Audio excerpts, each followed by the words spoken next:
Hey everybody, it's your old pal Chuck Dixon back to answer more questions about what I do for a living. And what I do for a living is I write comic books. If you have a question for me or a comment or suggestion or whatever, send me a picture of your dog, send that on to brunobookstore@gmail.com. That's the surest way to reach me, brunobookstore@gmail.com. Now you can leave questions below this video. You can leave questions on Facebook, but sometimes I miss them. I don't always catch every single one, but it never fails that I will see your message on brunobookstore@gmail.com because I check it every single day for new messages. Hey, I hope you like Tim Drake Robin because there's a lot of Tim Drake Robin stuff on this video. I don't organize them by theme, but it just seems like the questions that I picked to stick on this one circle back, as they say, to Robin quite a bit. So it's a Robin-centric podcast. But not everything is about the Boy Wonder. Our first question, Jer Novi. Will the big two ever recover their creative compass, or are fans doomed to see their most beloved, most iconic characters and universes continue to spiral down into a dark sea of social justice propaganda, devoid of any true creativity? Well, I think I got bad news for you because I don't see them changing direction anytime soon.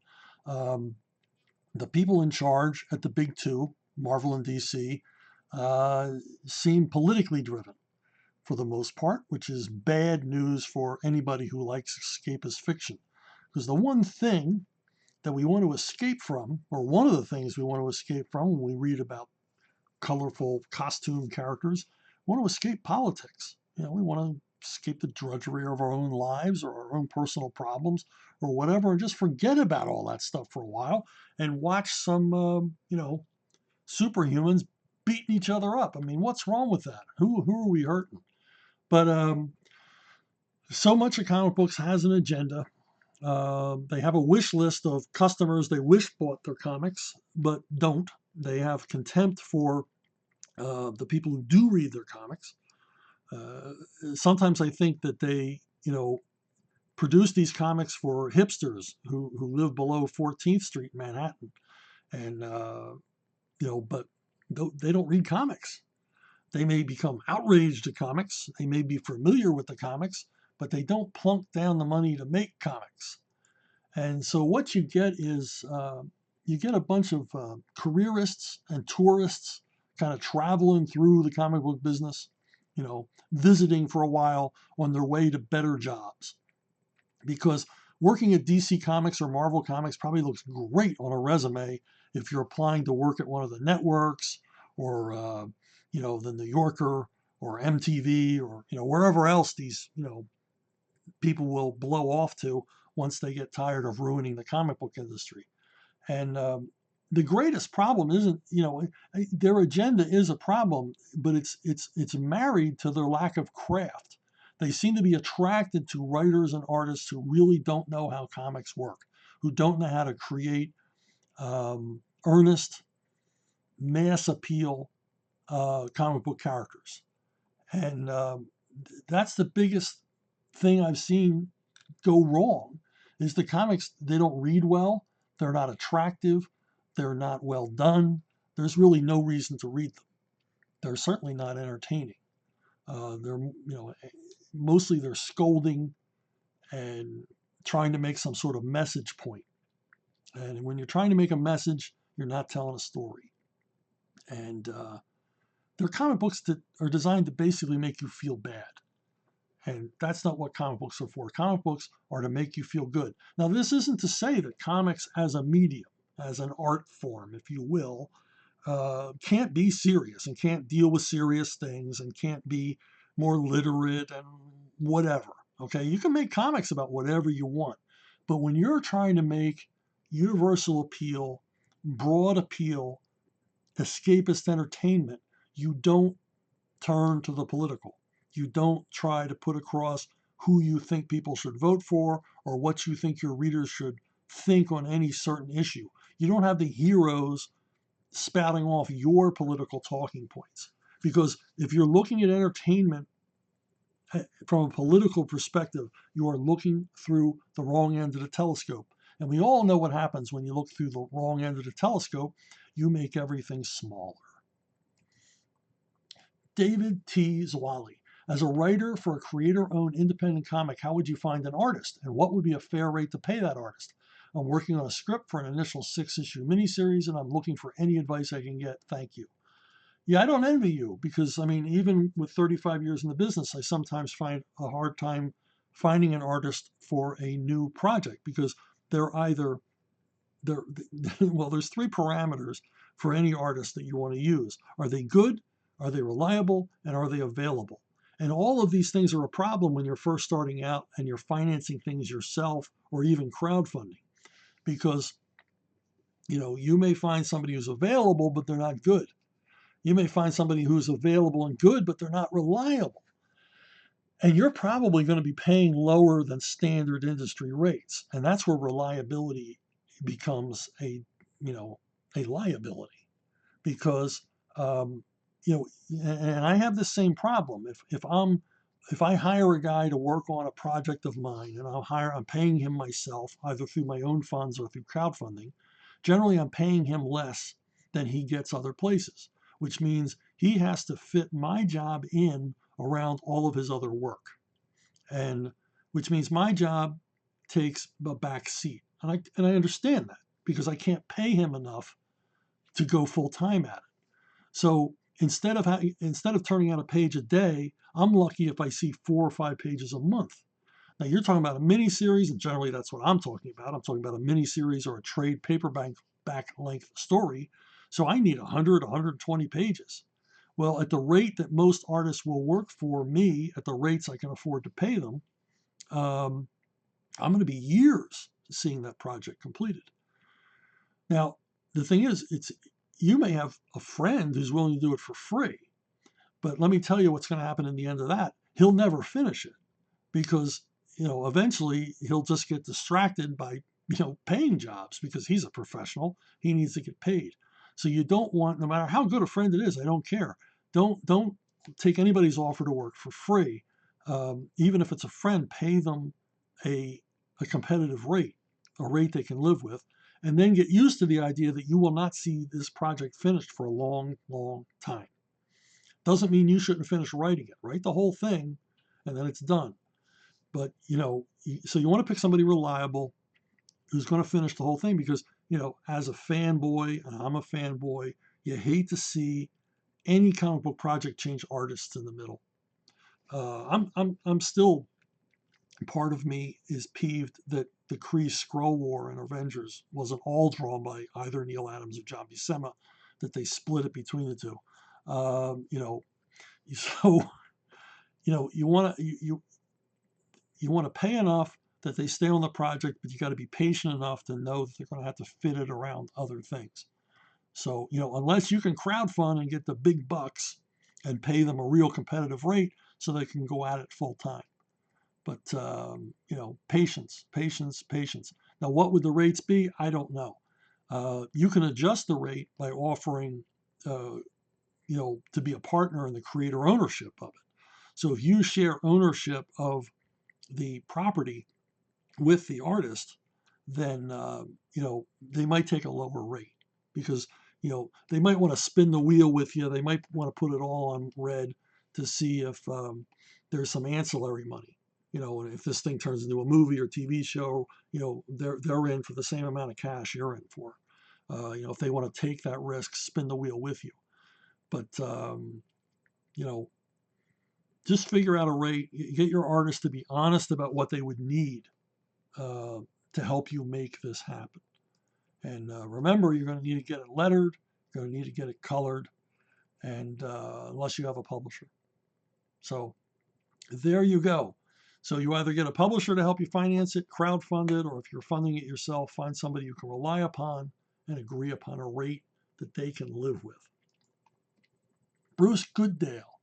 I am a pretty ridiculous Tim Drake fan, so I'd like to know if you had a favorite story you'd worked on and why. Were you generally ridiculous, or are you just ridiculous about Tim Drake? I need to know. I was on Tim Drake for a long time. The Tim Drake Robin, I wrote 100 issues of the monthly, and I wrote, 3 miniseries. I wrote specials, one shots, annuals, all the rest.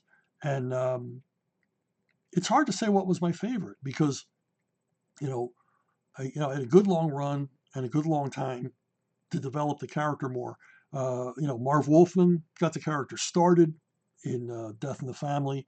Alan Grant did a tremendous amount of work adding to the character, enhancing Tim Drake as a living, breathing character, and then it was handed over to me. So we, as most of you know, we did a Robin miniseries, which was very, very successful. It was far more successful than DC anticipated it would be. And I think that's because readers really wanted a new Robin.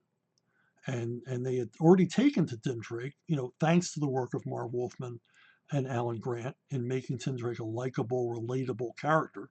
And then they liked what they saw in the miniseries. The miniseries did very well, went back to print over and over and over again. And DC was very, very pleased. So pleased that they began pestering me to create a Robin monthly. And I said, I don't want to do a monthly right now. Somehow, at this point, they thought I had the magic. So they didn't think about any other writer but me. So it was up to me. And I said, I don't want to do a monthly right now because nothing in this miniseries built toward a monthly. I didn't create anything about Tim Drake's private life, who were his friends, what was his school life like, all these things that I knew I needed to have in place for a monthly comic. In fact, in the first miniseries, he spent most of his time outside of Gotham. So he had no relation to anybody in his private life as Tim Drake. And I, in the back of my mind, I knew that if I did a Robin monthly, I would want to use the first 40 or so issues of Spider-Man, the Amazing Spider-Man, as a template. Because those are, just wonderful because they spend as much time with Peter Parker as they do with Spider-Man. And they create this marvelous ensemble supporting cast for him. So you get a real sense of place, a real sense of the various relationships that Peter Parker has with his family and friends. And I wanted that for Robin. Because I thought if this is going to be a successful ongoing monthly, it has to have a richer background. And I didn't have that in the first miniseries. So I said, let's do another miniseries that will deal with the first meeting with the Joker, because that's just the logical next step. Since the Joker had killed the previous Robin, he certainly would want to go after the new Robin. And I thought that wasn't even rocket science. That's what the readers are going to want. That's going to be the most interesting story to tell. And that's what's going to elevate Tim Drake to the full status of Robin, if he can encounter the Joker and defeat him. So we did a second miniseries, which did even better than the first one. I mean, it was a phenomenon. It just sold like a house of fire. And it was a huge seller for DC Comics and myself and for Tom Lyle. And it kind of cemented us at DC. And it kind of cemented us as real players. And so the time came for the end of the second Robin miniseries. They're like, well, let's do a monthly now. And I'm like, no, because nothing in this story really built Tim Drake's background, much like the first miniseries. I really didn't have that in mind when I did it. I just wanted to tell the Tim Drake Joker story. So we sail into a third miniseries, Cry of the Huntress. And in that one, I specifically began piling up the building blocks for a monthly. The third miniseries would prepare us for the monthly. It introduces his high school pals, his girlfriend, his relationship with his father, everything about their household, their maid, Mrs. McIlvany, and things like that. And moving him toward the logistics that he would need. He would need his own hiding place in his house, a sort of miniature bat cave. A pocket bat cave, if you will. He would need his own car. There were all these things that we needed to build in to Robin so that the monthly made sense and the monthly could stand on its own. Because I didn't want it to be, Batman Jr. I didn't want us to have to rely on frequent guest starring appearances by Batman. I wanted the book to stand on its own, have its own flavor, its own feel. And so the third miniseries, which did not do as well as the others, but did well, that set us up for the monthly, which sold well throughout its entire run. It was a kind of a bellwether book for DC because it was a steady seller, had a very loyal following, much like yourself. A lot of people were ridiculous about Tim Drake, and thank you to every single one of them.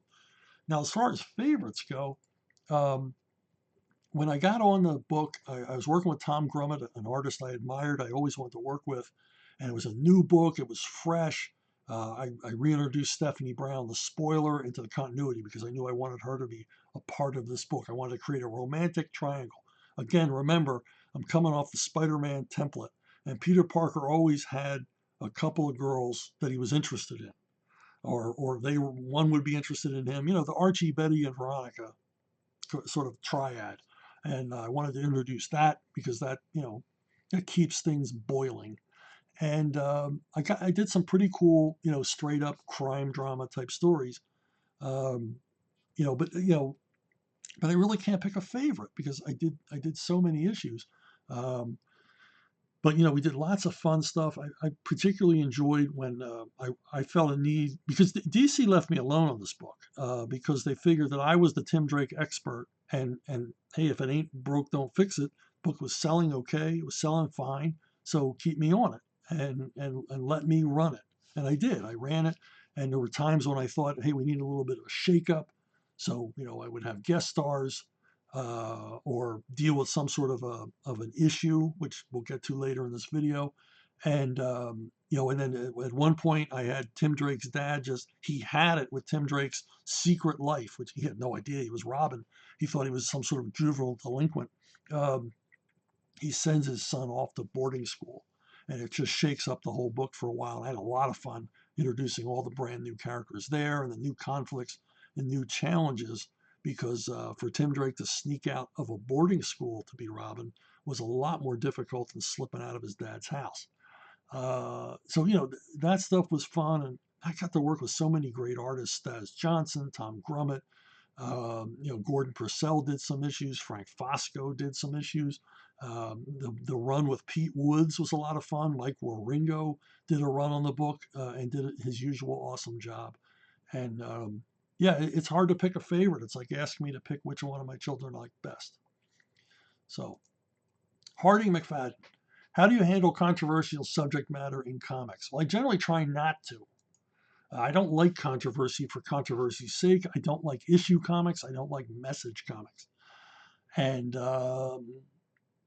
because I feel that if you're trying to put across an agenda, as I said earlier in answering another question, if you're trying to put across an agenda, you are losing sight of story.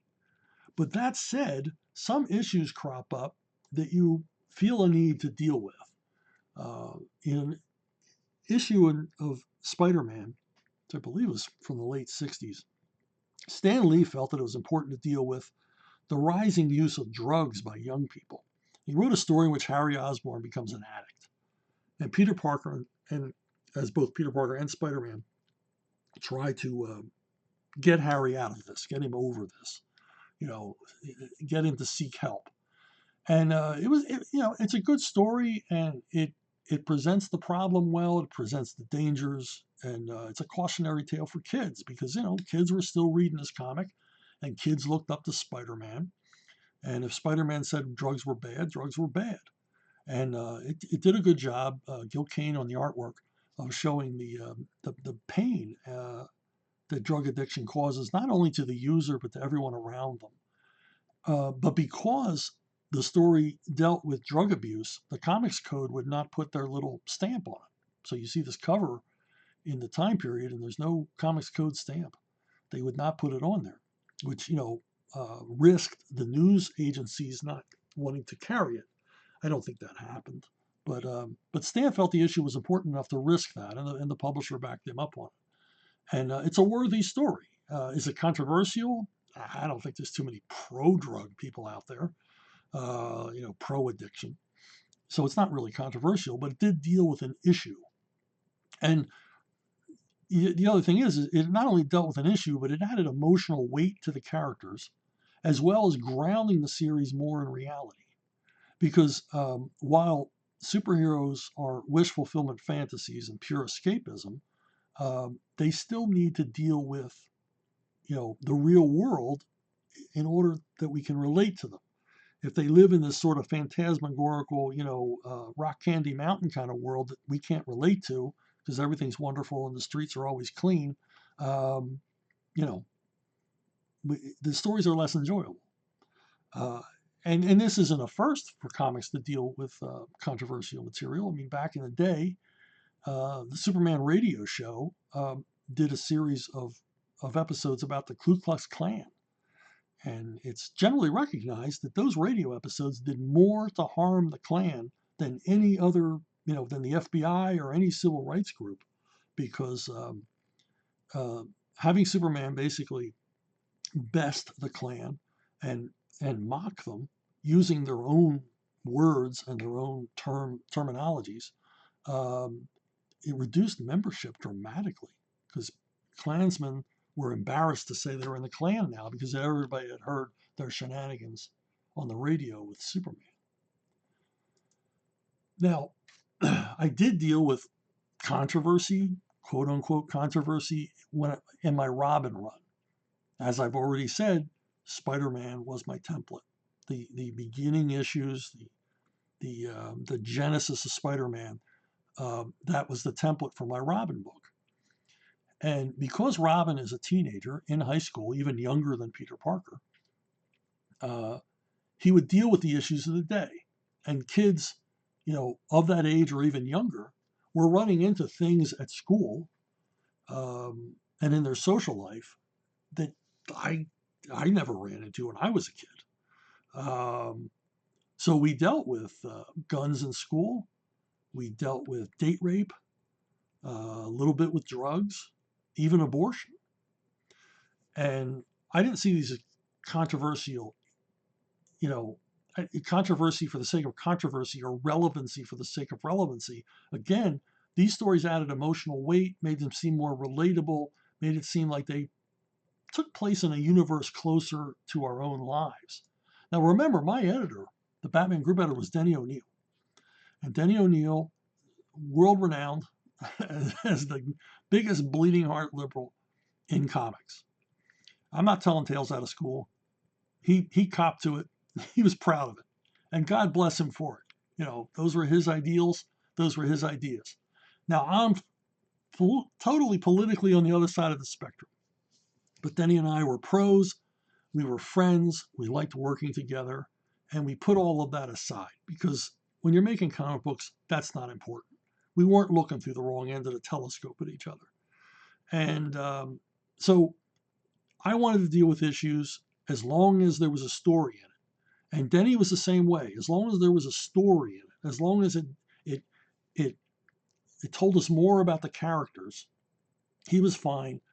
And we both agreed that we would never tell the reader what to think about any of these issues. That we would present them in the cold light of day, present both sides of each argument, and let the reader decide. But the main thing about it was the impact of the issue on the characters' lives. And that was the story. Um, Spoiler gets pregnant and has a decision to make. What will she do? And I explored fairly every aspect of the choices that a pregnant teenage girl would face. And Denny was happy with it, and I was happy with it. We had found common ground on these issues. Now, we didn't deal with anything we knew we could never agree on, but and certainly in these issues there were things we agreed to disagree on, but there was enough common ground here, and it was enough of it wasn't a scolding political screed. I wasn't trying to change anybody's mind about anything. I was just presenting stuff dramatically and trying to make the characters true to something like the real life that many of their readers lived. So I'm still kind of proud of the achievement, and I think Denny was as well, that we came together to tell good stories about something that the two of us couldn't agree on. So there you have it. Don Perkage, when you started your series update on the Golden Age hero Radio Boy in the 1980s, was it because it was a personal favorite of yours, or did someone at Eclipse want to bring him back and it was an assignment? Also, how did it feel to return to the character with 2 new issues you've written? I first encountered Airboy in Jim Steranko's History of the Comics. And Jim wrote so effusively and evocatively about all these great Golden Age characters that I wanted to know more about all of them. But I was especially fascinated with Airboy, a creation of Charles Biro for Hillman Comics. And I became a fan of Airboy, even though Airboy's last issue had occurred long before I was born. But the thing is that Airboy was so popular in his day, though forgotten by the 80s. He was so popular in his day, he sold on a par with Superman and Batman. He was a huge success for Hillman, and very popular comic book character. Especially the Heap was introduced. The first Swamp Thing type creature was introduced in Airboy comics, and he was popular as well. So Hillman had a hit on their hands, but they decided to to can it all when the Senate hearings about comics showed up, and they didn't want to have to deal with it.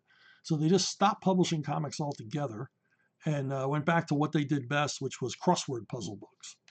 Oh, that was their meat and potatoes anyway. Um, but because Airboy was so popular, that meant there were millions of copies in print, and I could find them readily at decent prices.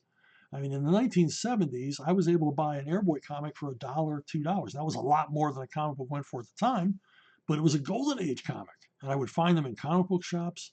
I would find them at conventions. And I found a bunch of them at a used bookstore in Philadelphia that I used to haunt.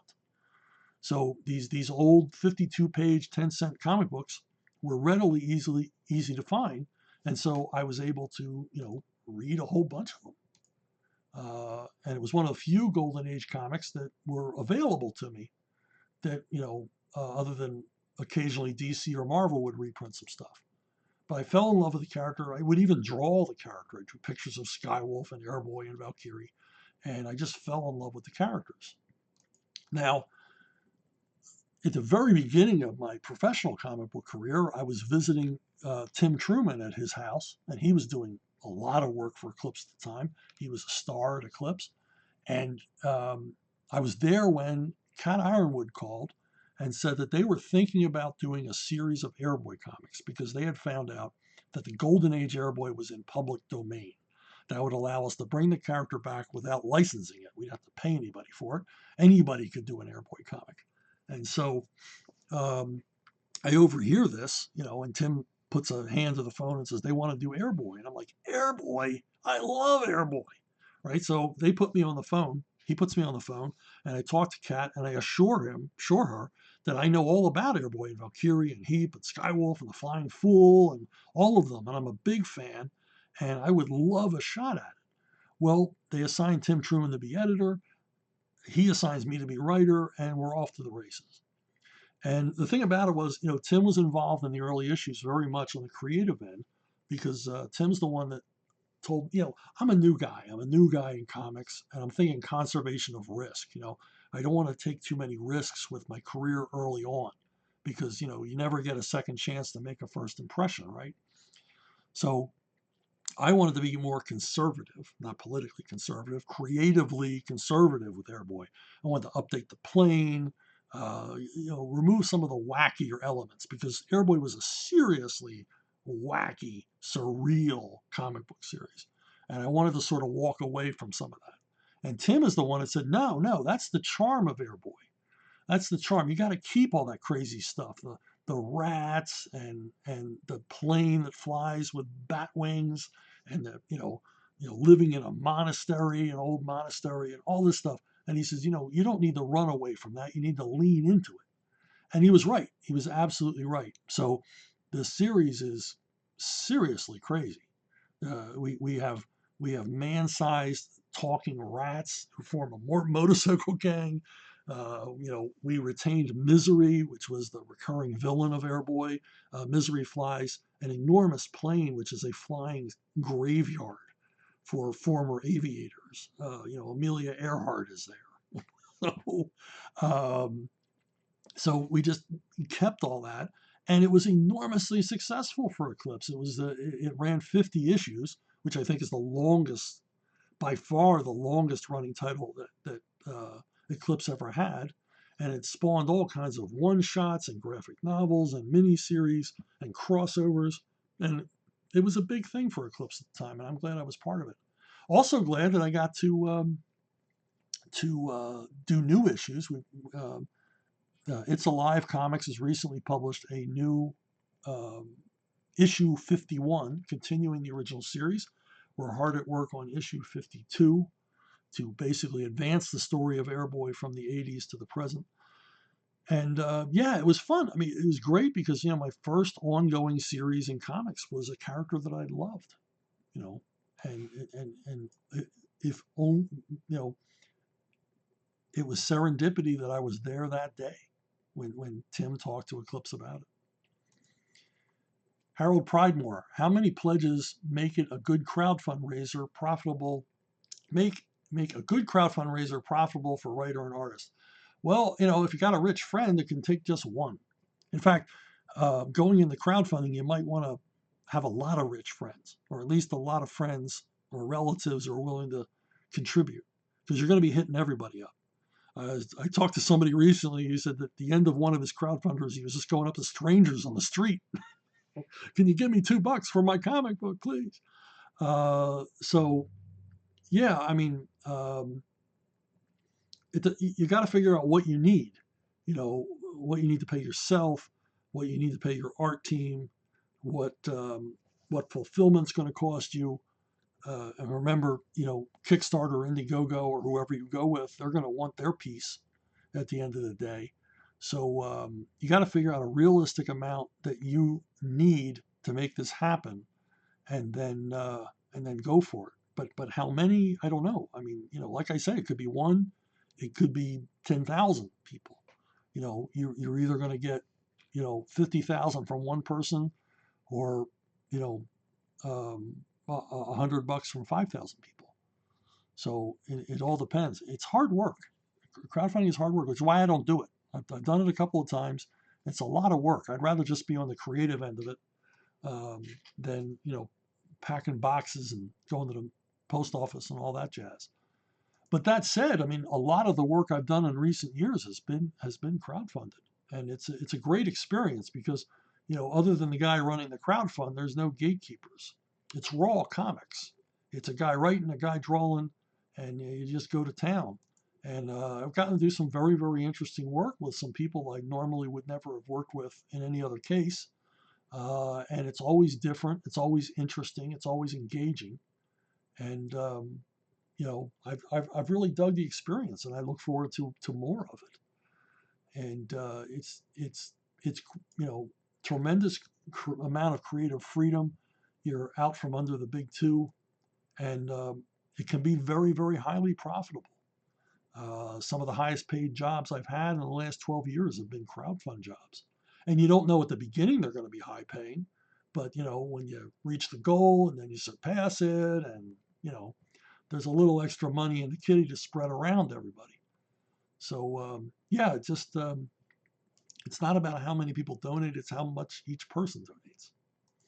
It's just math. I hate math too. So Drew North says, what was the one moment or event where you yourself had realized you had made it in the industry?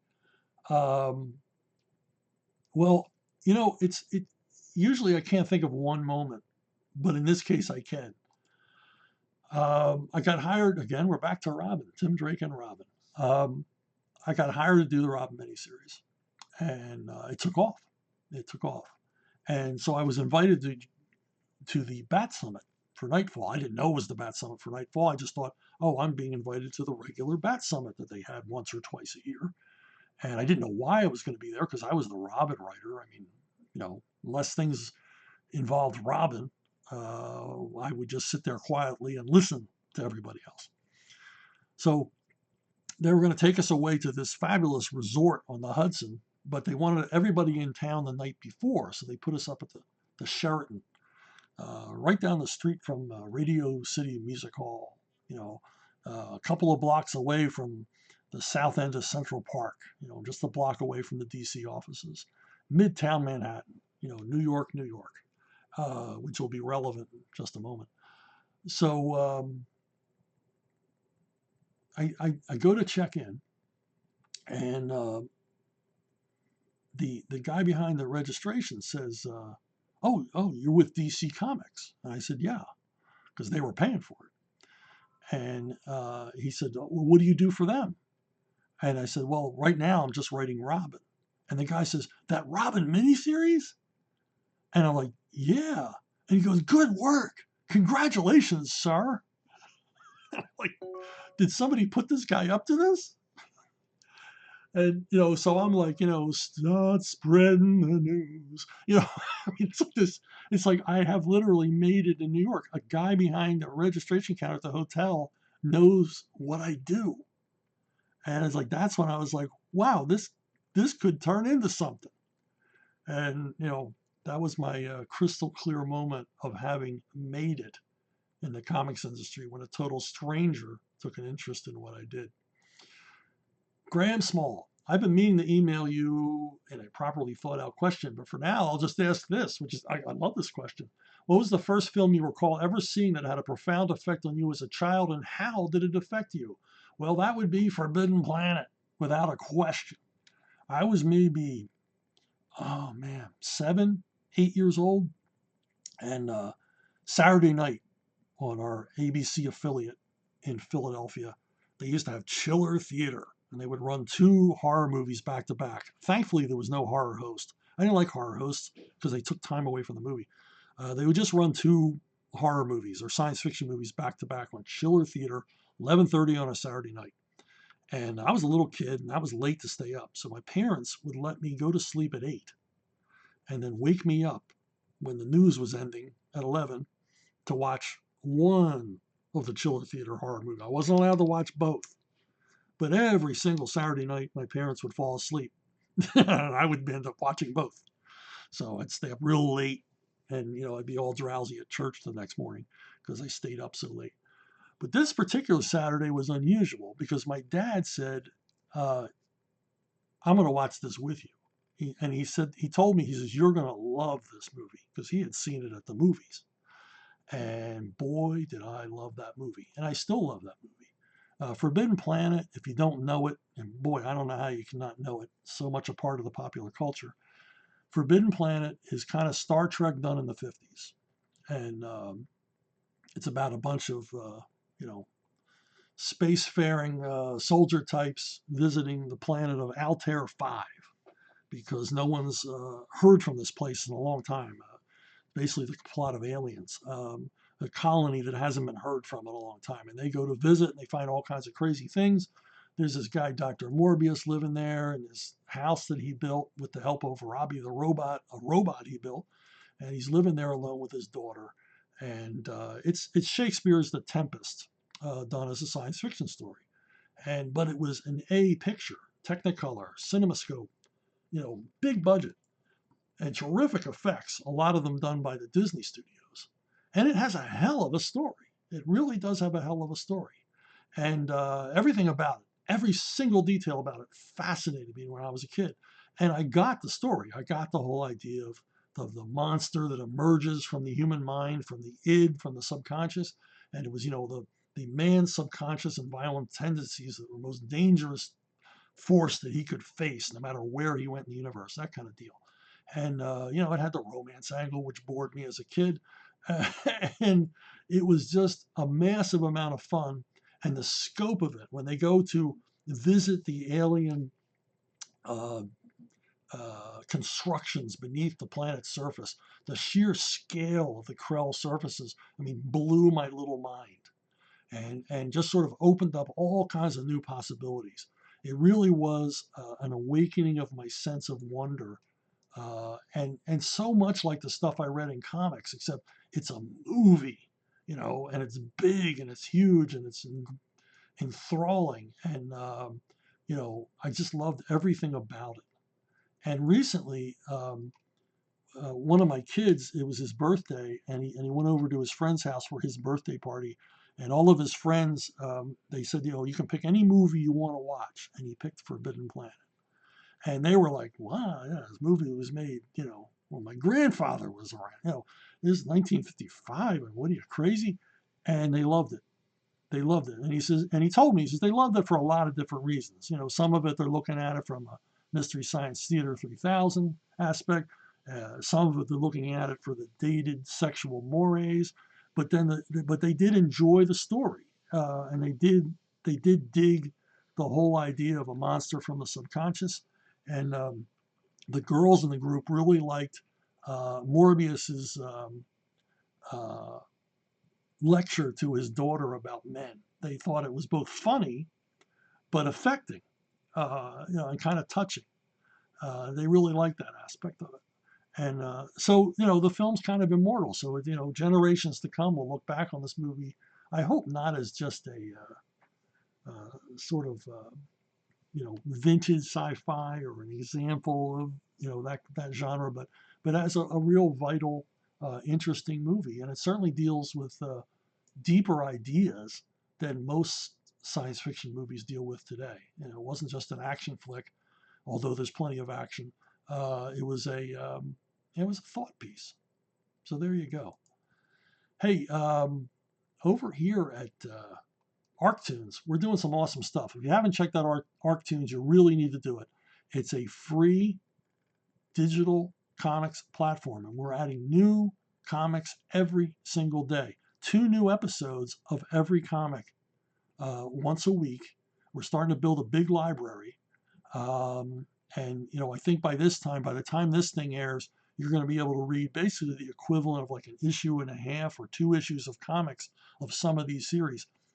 And if you go to Patreon, you can help me.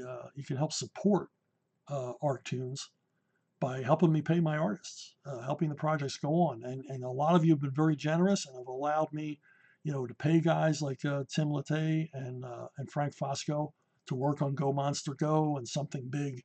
And it's very, very much appreciated. You can be on the ground floor. You can be a proud supporter of ArcTunes, because I think this is going to be big. I think this is going to be a really big thing. This is a new age of digital comics, and I'm very proud of the work there.